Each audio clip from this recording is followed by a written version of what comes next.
on life, liberty, and the pursuit of happiness, and climate change, and banking, and all kinds of things is the great Liz Peek, syndicated columnist, Fox News contributor, and just generally all big help to this particular anchor. Nice to see you, Liz. Go. Bank supervision. That's one of the biggest flaws. Nobody wants to write about it. Yeah, I mean, where were the regulators? And to your point, really the supervisors, because all the rules are in place. And by the way, at the end of the year, banks were underwater in terms of unrealized losses on their balance sheet, over $600 billion industry-wide. And I didn't know that. Whoa. Yeah. That's a big number. That's a fact. Those are unrealized losses that they hadn't taken. And the second thing that happened last year, biggest withdrawal deposits in history from the banking sector. So you had money draining out the door, and the asset values were going down. It was a liquidity crisis for the entire banking industry, not just these few banks that were mentioned. Everybody had this problem. The banks were very slow to raise interest rates to compete with what Jay Powell was doing. So depositors looked at money market funds, they took their money out and went elsewhere. Honestly, Larry, how the supervisors didn't get onto this, weren't alerted to this problem, I don't know. I will tell you, Janet Yellen oversees a group of regulators that came out of the Dodd-Frank bill called the Financial Stability Oversight Council that gets together about once a month. And what was that council talking about in February, on February 10th? I know. Climate change. And what was their annual report focused on for 2022? Climate change, even as these problems were emerging. I want to talk for a second, if I can, about 2018 bill. Part of the problem, part of the reason, as I recall, that happened was that the regional banks were having a lot of trouble in terms of the expenses of all the regulations that were part of the Dodd-Frank bill. But that wasn't the only problem.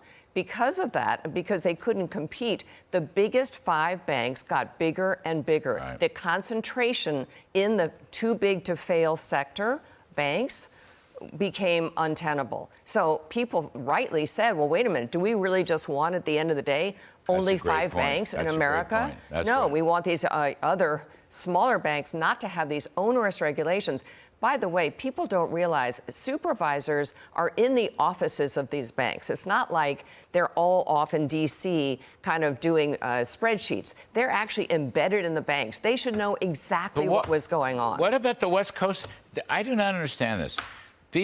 So you got Silicon Valley Bank, and you got, what's the other bank? The First Republic Bank, okay? Yes, and Signature. But wait, Signature's in New York. Yeah. But the other two, there's a third one that's in California, too, who's on the bad list today, Moody's bad list. Yeah, Moody's, another group we could talk about. Anyway, a little late to the picture. What were the bank examiners doing? I mean, I learned a little bit about this at the beginning of my career. What are they doing now? They don't care about regulation. They have the authority to go into a bank any old time they want. And they have the authority to stand over the lending officers and stand over the portfolio managers any old time they want. But they didn't.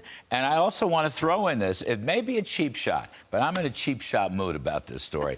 This Silicon Valley Bank guy, he's putting $5 billion. $5 billion.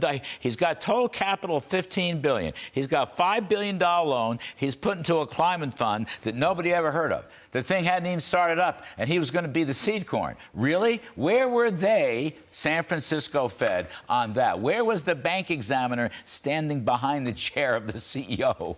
I totally agree. Where was the board? Moreover, right? Right. I mean, those people really should have been getting reports all the time. But Larry, I don't think we have not seen the damage that can be done by all the money that's flowing into climate. As you know, there are so many projects that have been stalled and canceled and that are being walked away from because no one can get permits, no one can move. So you're putting money into funds, you're committing it to projects that don't materialize. There's no money coming back from that. I think the next thing is we have to be really on high alert for failures in the climate sector, because I think that's coming. Right, with big losses. Yeah, big losses. Totally, left lots and of right. money, big losses. You know, I just want to put a plug in, though. I want Biden out. I make no bones about it. I want his whole team out. I'm sick to death of Biden's socialism. I want to give credit to Kevin McCarthy and Steve Scalise and the House Republicans, because H.R. 1 is all about permitting. Yeah. It's all about permitting. It's stuff that we've talked about. I've been harping on it for months and months and months. They're going to go ahead and do it. They're going to stop these crazy tax hikes. We didn't get a chance to talk about the nuttiest tax hikes on wealth and innovation, Silicon Valley. They all vote left and Democratic, and Biden comes up with a budget that would destroy basically their innovation and their opportunity. And I want to give McCarthy and company credit because they're starting to rescue the economy. It's just a little bit, but it's very important. But that's the real world. And that's the world that they're trying to deal in. They're trying to actually make businesses profitable and successful by allowing things to go forward. Right. The Biden world is throw tons of government money at it and hope something works out. You want to buy the bank? We'll go together. No, that's okay. I got enough banking interest. Right. I forget. Anyway, Liz Peek, the best of the best. All right, folks.